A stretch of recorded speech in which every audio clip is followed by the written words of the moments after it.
Bonjour et bienvenue pour cette première rencontre dans Miroir Désinvolte, le podcast qui vous aide à devenir qui vous êtes. Je suis Adeline Anger, coach de vie, hypnothérapeute.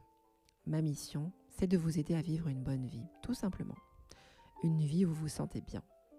Et je crois que pour faire ça, vous avez besoin d'apprendre ou de réapprendre à aller à l'intérieur de vous pour y trouver vos propres réponses. Car une bonne vie, c'est une vie que l'on définit selon ses propres termes. Termes que l'on connaît uniquement si l'on a développé une fine écoute de soi et qu'on a réussi à faire taire tous les bruits extérieurs. Dans ce podcast, il y aura des partages de réflexions autour de l'estime de soi, la conscience de soi, la relation à soi-même et donc aux autres, la guérison émotionnelle et tout un tas de thèmes que j'ignore encore et qui se feront connaître le moment venu. Car ce podcast sera aussi un lieu d'expérimentation où je vais laisser place à la spontanéité. Bienvenue pour ce nouvel épisode de Miroir Désinvolte. Je suis très contente de vous retrouver cette semaine et je dois vous avouer que je prends beaucoup de plaisir à prendre le micro chaque semaine pour vous parler d'un thème différent. Et le thème de cette semaine, c'est identifier et guérir les blessures qui empêchent d'être soi. Les blessures qui empêchent d'être soi, ce sont les blessures de l'enfance. Et ces blessures-là, en fait, même si elles sont anciennes, même si elles font partie de votre passé, elles jouent encore, elles sont encore actives en vous aujourd'hui. Comme je le dis souvent, le passé vit en vous, à travers votre manière de communiquer, votre manière d'être, votre manière de poser des limites avec les autres, à travers vos anxiétés. Et l'épisode d'aujourd'hui, ce sera vraiment de parler de comment ces blessures-là sont-elles encore actives en vous? Comment vivent-elles en vous? Quelles sont leurs origines? Quels mécanismes avez-vous créés pour y faire face ou pour les apaiser, même si ça ne vous a pas forcément aidé au fond? Et en fait, comment pouvez-vous guérir l'enfant qui vit en vous? Pour faire ça, vous avez besoin de comprendre quelle est la croyance ou les croyances selon lesquelles vous créez votre vie aujourd'hui. En quoi ces croyances sont associées à des blessures du passé? Comment ces blessures se sont créées? Et cette compréhension-là de votre histoire va vous permettre d'avoir de la compassion pour vous, pour la personne que vous êtes aujourd'hui, pour toutes ces choses que vous souhaiteriez peut-être avoir ou créer, mais que vous n'arrivez pas à créer dans votre vie. Quand vous comprenez justement que les obstacles qu'il y a dans votre vie aujourd'hui sont peut-être simplement des parties de vous, de votre passé, qui ont besoin de recevoir de la guérison, vous pouvez souffler, vous pouvez respirer. Ça apporte un peu de paix, en fait, de se dire que, ok, on va pouvoir continuer à marcher sur ce chemin, tout en prenant soin de ces parties de soi qu'on a peut-être oubliées quelque part. Et j'ai envie d'être un peu plus spécifique, justement, sur le fait de guérir une blessure. En tout cas, dans le contexte là où je l'entends. Guérir une blessure dans ce contexte-là, c'est vraiment aller apporter à des parties de soi ce qu'elles n'ont pas reçu, de manière à pouvoir transformer des croyances sur soi et sur le monde, et que ces nouvelles croyances que vous allez acquérir, que vous allez faire grandir plutôt, vont vous permettre de vous diriger là où vous voulez dans la vie. Si vous ne faites pas ce travail d'alchimie sur les parties de votre passé, en fait, vous allez continuer à rejouer le même scénario. C'est-à-dire que vous allez attirer les mêmes situations, les mêmes personnes dans votre vie. Et en fait, c'est vraiment, quand vous rejouez comme ça le même scénario, c'est que la vie, ou en tout cas ces parties de votre passé, demande à être entendue, demande à recevoir du soin. Et en fait, guérir dans ce sens-là, c'est pas juste passer un baume confortable sur la blessure de manière à ne plus la sentir. C'est absolument pas ça. Là, on est vraiment sur du qu'est-ce que la petite Adeline a ressenti quand elle était petite à ce moment-là, quelle croyance ça a inscrit en elle et comment cette croyance continue-t-elle à vivre en elle aujourd'hui, à travers ses décisions, à travers les personnes qu'elle rencontre, à travers les choix qu'elle fait. C'est ça en fait le sujet du jour. Parfois, on a peur de retourner un peu dans le passé comme ça, d'aller ouvrir potentiellement des blessures ou de travailler autour de ça. C'est sain d'avoir peur. de ça, c'est normal. Ceci étant, c'est un travail qui va être important pour vous, important pour la suite de votre vie, dans le sens où si vous n'êtes pas proactif là-dessus, c'est-à-dire si vous n'allez pas, si vous n'écoutez pas ces parties de vous qui vont s'exprimer, vont toquer à la porte de plus en plus fort, et parfois elles toquent aussi sous la forme de symptômes physiques, de maladies, etc. etc. C'est vrai que du coup, ce sont presque ces parties-là qui vont diriger votre vie, et c'est pas du tout ce qu'on veut en fait. Ce qu'on veut, ce que moi en tout cas je veux pour ma vie et ce que j'ai envie de diffuser comme message, c'est que quand les parties comme ça de vous s'expriment, essayez de tendre un tout petit peu l'oreille. C'est quand même plus facile de tendre l'oreille et de se dire j'ai vraiment la trouille d'y aller, mais bon, on va faire un petit pas pour essayer d'écouter cette partie, plutôt que de tout mettre sous le tapis et en fait que ça fasse une espèce d'explosion dans votre vie et surtout que vous ayez une vie qui soit dirigée par la douleur en fait, par la douleur de cet enfant qui vit en vous. Une autre peur aussi, ou en tout cas quelque chose qui peut venir un peu donner de l'appréhension, créer de l'appréhension plutôt, c'est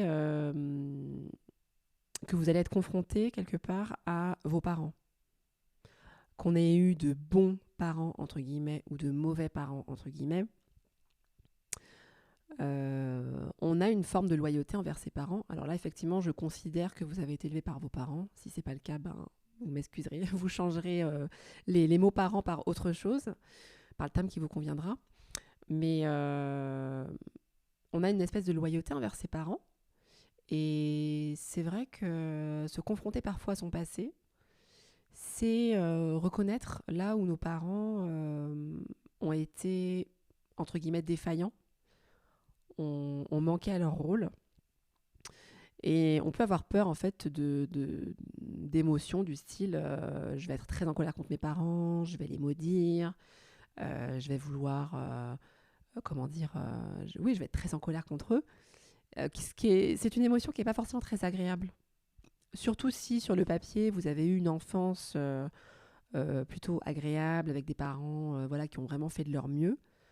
Parce que d'ailleurs, quand on fait ce travail, on ne fait pas ce travail forcément parce qu'on a eu des parents absolument odieux ou absolument défaillants. On fait ce travail quand on a eu des parents, entre guillemets, normaux, très classiques, qui portent juste leur propre histoire et qui, en portant leur histoire, n'avaient pas forcément assez de force pour aussi porter notre histoire d'enfant à ce moment-là. Pour autant, vous n'aurez pas forcément au-delà de ressentir ces émotions, vous n'aurez pas forcément à vous confronter à vos parents en vrai, parce que c'est un travail qui est intérieur. Alors parfois, si vous avez le besoin aussi de parler à vos parents à ce moment-là, vous pouvez le faire, mais c'est pas une obligation. D'ailleurs, pour certains, les parents sont déjà décédés, donc c'est un travail qui est intérieur. C'est aussi un travail que vous faites sur l'inconscient, donc sur des parties de vous qui sont très profondes. Et pour faire ce travail-là, vous n'avez pas forcément besoin d'être accompagné, à part si bien sûr vous êtes complètement débordé émotionnellement, là oui, vous devez être accompagné, mais vous pouvez très bien travailler sur votre inconscient en passant par le conscient. Vous commencez à sentir en vous certaines choses, donc vous êtes un peu à la surface de votre inconscient. Et puis, plus vous investiguez, donc plus vous écrivez par exemple, ou plus vous, je sais pas, Ouais, peu importe le chemin en fait. Mais vous allez sentir que vous entrez en contact avec la partie la plus à l'extérieur de votre inconscient, mais vous commencez à travailler avec l'inconscient. Dès lors où vous travaillez sur des émotions, des souvenirs, des sensations dans le corps, vous commencez un peu à penser à vos 5 sens, à ce que vous avez ressenti à l'époque, etc. Vous êtes déjà dans l'inconscient, grâce à votre partie consciente. Donc ce travail-là aussi est hyper intéressant et riche, dans le sens où c'est vous-même qui allez chercher les réponses en vous-même. Et ça, c'est aussi une part j'allais dire de mon travail, mais c'est pas que de mon travail, c'est une part de l'accompagnement humain qui est hyper gratifiante pour soi. C'est très gratifiant pour soi de se prendre en main et de se dire « Ok, je vais aller chercher mes propres réponses ». Parce que ça veut dire que vous commencez à vous faire confiance pour faire ce travail. Ça, c'est hyper important. J'ai aussi envie de vous dire, n'ayez pas peur de la douleur de votre passé. Dans le sens où, alors petit 1, vous n'êtes pas obligé de revivre toute l'intensité de la douleur que vous aviez vécue quand vous étiez enfant ou adolescent. Parce que vous n'avez pas besoin de ressentir à nouveau entièrement pour guérir aujourd'hui l'expérience. Vous avez simplement besoin de sentir de quoi avez-vous manqué au moment où l'événement s'est produit et donner à cette partie de vous ce qu'elle n'a pas reçu à ce moment-là. C'est un travail qui se fait à l'intérieur toujours. Mais voilà, pas besoin de ressentir l'intensité de la douleur. Et de 2, une douleur qui va se présenter à vous, qui va insister, etc. C'est une douleur qui demande à partir. C'est quelque chose qui demande à être guéri. Et si elle se représente aussi, c'est parce qu'elle estime que vous êtes prêt à faire face aujourd'hui à ça. Vous êtes prêt à avancer, vous êtes prêt à prendre soin de cette partie de vous qui vous demande quelque chose, et donc vous êtes prêt à agir. Et vous en êtes capable. Autre chose, ce qui est important, c'est pas tellement l'histoire qui est liée à la croyance que vous avez aujourd'hui, c'est plutôt de comprendre comment cette histoire vit en vous, spécifiquement, dans votre corps. Je vais être un peu plus spécifique. Par exemple, admettons qu'aujourd'hui, vous attiriez dans votre vie des hommes indisponibles. Donc, pour une relation amoureuse. Vous attirez des hommes indisponibles et vous savez, en tout cas vous vous dites que c'est certainement lié au fait que vos parents ont divorcé quand vous étiez petit et que voilà, ça a été un moment difficile, etc., etc. En fait, ça peut être un début de chemin, mais ça peut être aussi un début de fausse route. Parce que quand vous racontez ça, vous n'entrez pas directement dans votre expérience, vous rentrez dans une histoire, et cette histoire peut être racontée par votre intellect, par votre tête, qui cherche des liens logiques. Et ce serait assez logique finalement que vous ayez vécu un truc comme ça, comme un divorce, et que aujourd'hui vous attiriez des hommes indisponibles dans votre vie. Mais en fait, quand vous faites ça, que ce soit vrai ou pas, finalement, on s'en fiche. Ce lien entre la blessure du jour et puis l'histoire passée. Quand vous faites ça, vous passez à côté de quelque chose de très important, mais spécifiquement dans votre corps, qu'est-ce qui se passe en fait ? Est-ce que c'est vraiment ça ? Est-ce que c'est vraiment cette croyance-là qui est liée à cette histoire du passé ? Parce que à ce compte-là, on a très vite fait de passer en revue les petites blessures ou grandes blessures qu'on a vécues et de se dire « Ah ben c'est sûr que ça a encore de l'impact dans ma vie. Ça a encore de l'impact dans ma vie, etc. etc. » Et en réalité, vous ne le savez pas. Vous ne le savez pas parce que dans les blessures que vous avez vécues, les histoires que vous avez vécues, il y a des histoires qui ont été guéries par la force des choses, par un concours de circonstances, l'environnement qui était autour de vous, la façon dont l'expérience a été gérée par votre entourage, par vous-même, par tout un tas de critères en fait qui seraient très longs à énumérer ici. Mais effectivement, il y a des histoires de votre passé qui, même si elles sont violentes, n'ont pas forcément créé d'empreinte sur votre identité. Il s'agit d'histoires qui ont peut-être pu vous marquer, qui ont pu créer une forte intensité émotionnelle au moment où ça s'est produit. Mais ces histoires-là n'ont pas forcément encore une emprise, une empreinte sur vous aujourd'hui. Ce qui importe, ce n'est pas l'histoire en elle-même, mais la façon dont vous l'internalisez ou pas. Observez par exemple comment les choses peuvent être très différentes pour cette femme qui attire des hommes indisponibles à elle. Je vais vous énumérer 3 croyances potentielles qu'elle pourrait avoir et vous allez voir comment ces croyances sonnent un peu différemment. Première croyance, Ça pourrait être je ne suis pas assez bien pour que tu restes avec moi. Deuxième croyance, je ne suis pas ta priorité.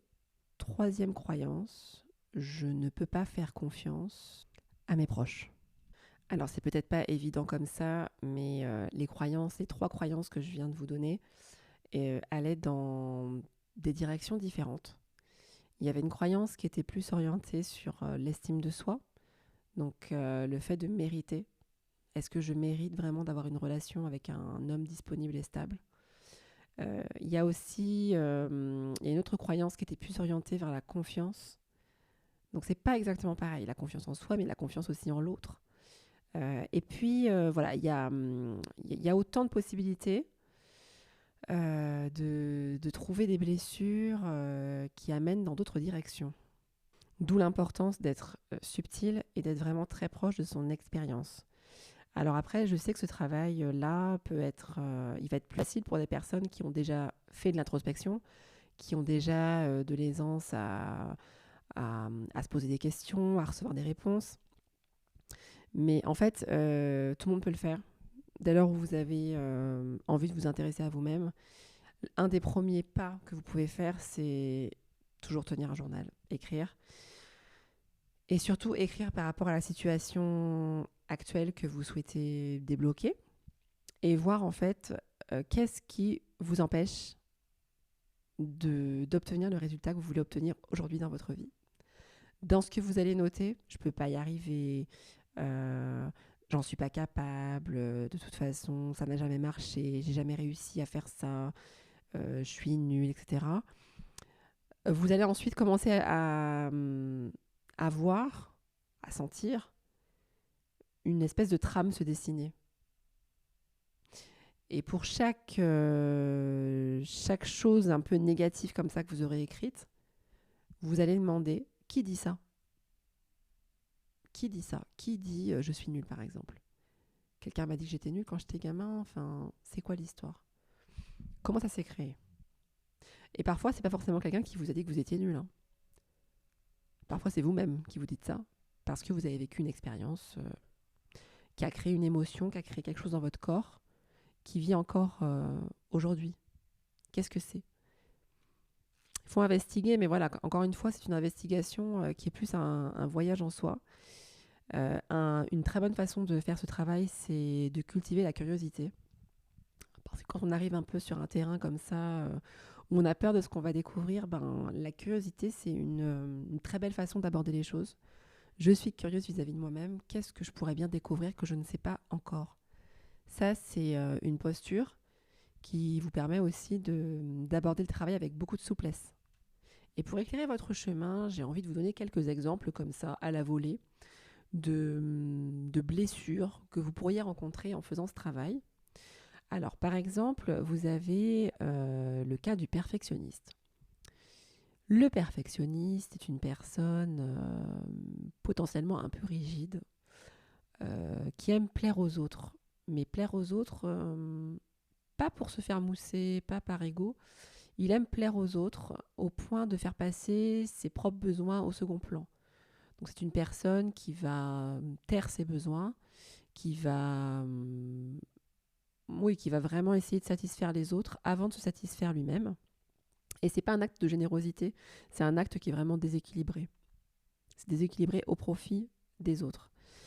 C'est une personne aussi qui va être très préoccupée par la notion de performance. Il faut performer, il faut réussir, il faut être très bon dans ce qu'on fait.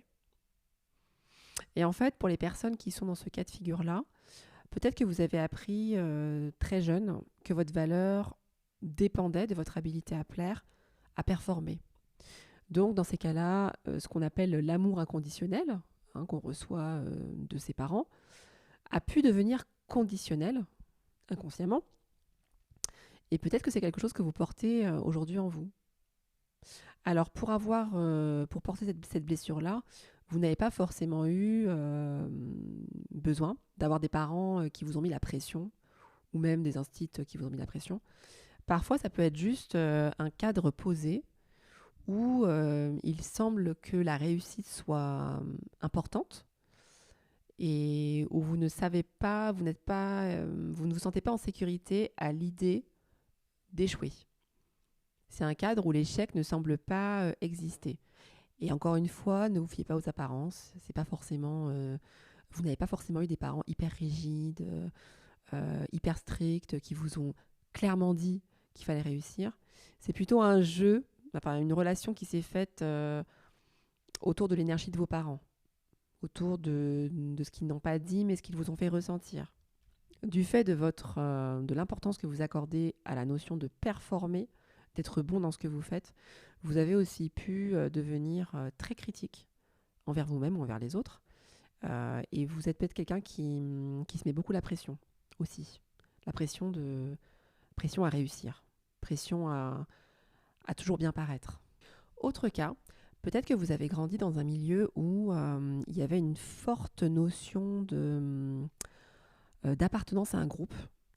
Par exemple, vous avez beaucoup entendu les phrases du style c'est comme ça que les choses se passent dans notre famille, c'est comme ça qu'on fait les choses, c'est comme ça qu'on est. Et en fait, si vous étiez en dehors de ça, du coup, vous étiez hors du clan et c'était mal vu. C'était mal vu. Alors, ça a été mal vu. Peut-être que vous avez entendu des choses, hein, on vous a dit des choses, ou peut-être que c'était plus une façon de se comporter avec vous, oui, une façon de se comporter avec vous. Vous avez senti que vous ne faisiez pas partie de ce groupe. Je pense par exemple je sais pas moi, si vous êtes hypersensible par exemple et que vos parents en fait ne comprenaient pas ce trait de caractère, ou n'importe quel autre trait de caractère d'ailleurs, voilà. Ça peut être un cas de blessure parce que du coup, si vous êtes senti en dehors de votre propre groupe, comment vous avez fait pour vous adapter ?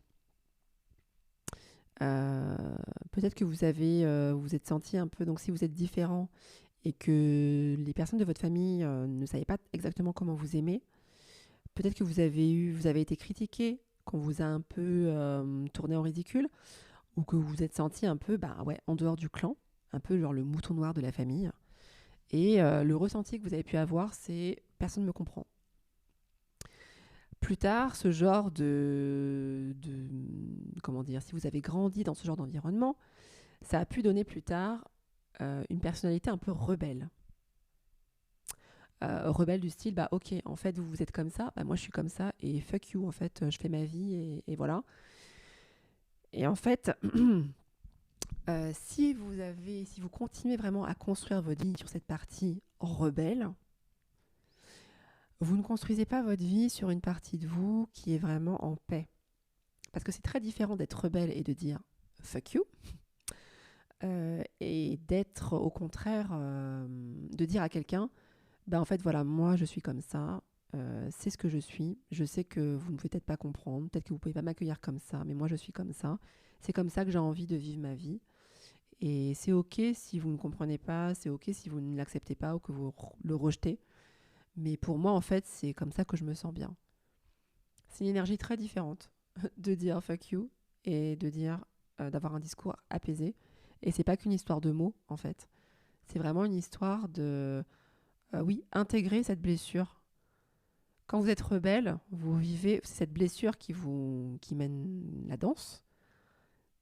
Donc il y a une espèce de notion de...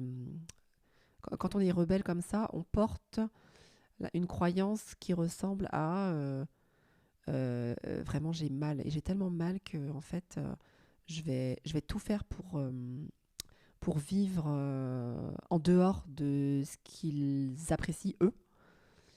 Et il y a une espèce de feu comme ça en soi, feu de la rébellion, très très bon au début, hein, le feu de la rébellion, parce qu'il y a une blessure, donc ça vous propulse. Mais si vous restez dedans, vous n'intégrez pas cette blessure et vous n'en faites pas quelque chose qui va être apaisant et bon pour vous sur le long terme. Ensuite, vous avez aussi tous les cas où vous avez grandi dans un environnement où il y avait par contre du mensonge, de la trahison. Alors, c'est pas forcément Dallas ou les feux de l'amour, hein. Ça peut être mensonge, trahison, j'allais dire banal. Pas banal, mais pas forcément un drame. C'est pas forcément des mensonges dramatiques. Encore une fois, ce qui est important, c'est pas que ce soit une histoire hyper intense. C'est juste que ce soit une histoire qui vous ait touché, vous. Donc, il y a pu y avoir des mensonges, de la déception. Après, ça peut être aussi plus grave. Ça peut être des relations extra-conjugales parmi vos parents, je veux dire. Ou alors ça peut être qu'on vous promet quelque chose et que cette chose n'arrive pas. On vous promet d'aller au cirque et puis ça n'arrive pas, enfin je ne sais pas. Et il y a une espèce d'hypervigilance qui se crée en vous, où vous attendez que la trahison survienne dans votre vie. Vous avez une espèce de volonté de vouloir chercher la vérité à tout prix, ou là vous avez des limites hyper strictes, vous ne laissez rien rentrer, de peur d'être... de peur qu'on vous trahisse. Ça peut être aussi un autre cas de blessure. Vous voyez, on n'est pas du tout sur les mêmes registres. Et après, il peut aussi arriver que ces blessures-là, tous les cas soient un peu entremêlés. Et d'où l'importance d'être extrêmement fin quand on approche cette exploration de soi, parce que de la justesse viendra aussi, j'allais dire, une guérison quelque chose de plus fluide pour vous. Si c'est pas assez fin, il va y avoir des blocages, vous allez pédaler un peu dans la semoule. Alors que vraiment, si vous êtes juste, si vous avancez à votre rythme et si vous vous observez attentivement et vous vous respectez, là, vous aurez beaucoup plus une exploration beaucoup plus riche. Cet épisode-là vous parle vraiment d'une exploration qui est sur le long terme. Hein. C'est l'exploration d'une vie, de faire ça. C'est-à-dire que c'est pas forcément quelque chose, vous n'allez pas vous asseoir un matin et dire allez, je fais l'inventaire de toutes mes croyances, je sais pas quoi, enfin, c'est pas possible. En fait, pour commencer ce travail, vous allez déjà observer s'il y a une partie de votre vie qui demande votre attention. Est-ce qu'il y a une partie de votre vie où vous sentez que vous avez envie de travailler un peu sur vous? Votre vie amoureuse, votre vie professionnelle, votre vie amicale, votre vie familiale, votre vie sociale, etc., etc. Il y a peut-être déjà une partie de votre vie qui attire votre attention. Ou alors une situation en particulier avec quelqu'un. Ou alors une émotion. Bref, il y a peut-être déjà quelque chose d'un petit peu lourd sur lequel vous avez envie de travailler, quelque chose qui attire votre attention. Vous pouvez partir de là. Moi, je suis toujours pour dire partez de ce qui se présente. Partez de la chose là qui fait toc-toc. Et en partant de là, vous allez commencer à identifier le dialogue qui est en vous. Qu'est-ce qui vous empêche de vous libérer de cette situation? Ou de créer ce que vous avez envie de créer? Donc là, ce qui est pas mal, c'est effectivement d'enregistrer, donc soit vocalement, soit à l'écrit. Bien évidemment, moi, j'adore l'écrit parce que on peut retracer le passé et que c'est super parce que vous notez déjà, qu'est-ce qui m'empêche de poser des limites avec cette personne, qu'est-ce qui m'empêche de passer à autre chose, qu'est-ce qui m'empêche de libérer la colère, qu'est-ce qui m'empêche de... Vous écrivez. Et ensuite, vous allez peut-être sentir déjà que les émotions, que les choses que vous avez écrites ont une résonance avec quelque chose de votre passé. Et je dis bien résonance. Je ne parle pas de lien logique. C'est pas pareil. En remontant ce fil-là, vous allez arriver à l'expérience racine, j'allais dire, de la croyance que vous portez aujourd'hui. Et ce qui va être très important, c'est de vraiment prendre conscience de la douleur autour de cet événement.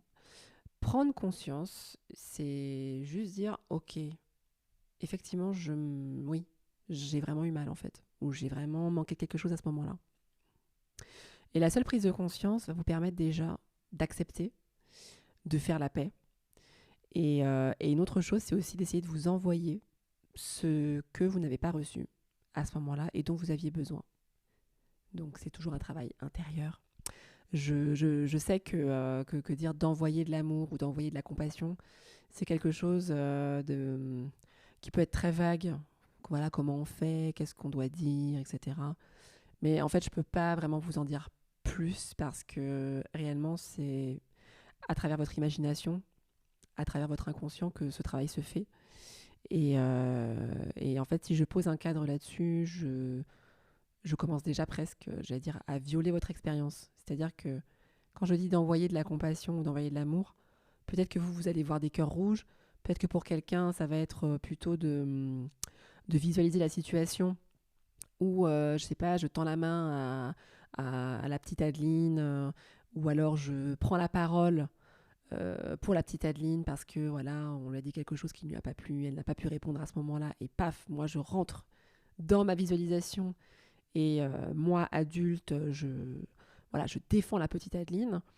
Ou alors ça peut être d'envoyer même une odeur, hein. C'est des choses, enfin, il n'y a pas de limite en fait. Ça peut être une odeur de, je sais pas moi, une odeur de madeleine chaude par exemple. Voilà, une madeleine qui sort du four. C'est une odeur voilà, qui va peut-être me conforter parce que j'adorais manger des madeleines quand j'étais petite. Vous voyez? C'est pour ça que je pose pas trop de cadre là-dessus. Peut-être qu'un jour je ferai un épisode un peu plus spécifique sur ça veut dire quoi s'envoyer ce qu'on n'a pas reçu quand on était enfant. Alors, s'envoyer à l'âge adulte ce qu'on n'a pas reçu quand on était enfant. Parce que c'est un travail de l'imaginaire et c'est un travail de conscience. Et là-dessus, en fait, les portes sont ouvertes. Enfin, il n'y a même pas de porte, en fait. C'est-à-dire que chacun a une façon de sentir, de guérir, d'envoyer des choses, de s'envoyer des choses à soi. Et je ne peux pas être trop spécifique sur ça. Donc, voilà. Et c'est de cette paix que vous allez ressentir, que vous allez pouvoir ensuite... j'allais dire, c'est même pas un pouvoir, parce que naturellement, en fait, vous allez faire des actions pour votre vie qui vont être différentes. Vous aurez simplement besoin de poser une certaine intention et attention à ce que vous faites. Mais en fait, ce travail intérieur qui est un peu étrange, qui est complètement invisible et sur lequel vous n'avez pas de contrôle, si ce n'est les quelques... c'est même pas des consignes que je vous ai données, mais les quelques directions que je vous ai données, eh bien, ce travail de l'intérieur est remarquable parce qu'il pose les choses en vous, il permet d'aller débloquer des choses en vous et naturellement, vous allez ensuite pouvoir vous diriger dans la direction où vous souhaitez aller, tout simplement. Pour finir, je vous dirai toujours, soyez doux envers vous-même. C'est un travail de douceur, c'est un travail de réparation. Une blessure, c'est comme un coup de couteau, hein, même si c'est une petite entaille ou une grosse entaille ou une très très grosse entaille. Pour réparer, il faut du temps, il faut de la patience et il faut vraiment, oui, de la douceur. Merci d'avoir écouté cet épisode de Miroir désinvolte. Pour transformer votre vie et alchimiser vos blocages en force, découvrez mon travail de coach sur adelineanger.com. Envoyez-moi un message personnel ou réservez directement une séance de coaching individuel en ligne, où que vous soyez dans le monde. Si vous avez aimé cet épisode, abonnez-vous au podcast Miroir désinvolte et aidez-moi à le faire connaître en laissant des commentaires et des étoiles. Et surtout, si ce podcast vous donne envie de vivre une vie qui a du sens et qui prend racine en l'être que vous êtes véritablement, je suis là pour vous écouter et vous accompagner. À bientôt.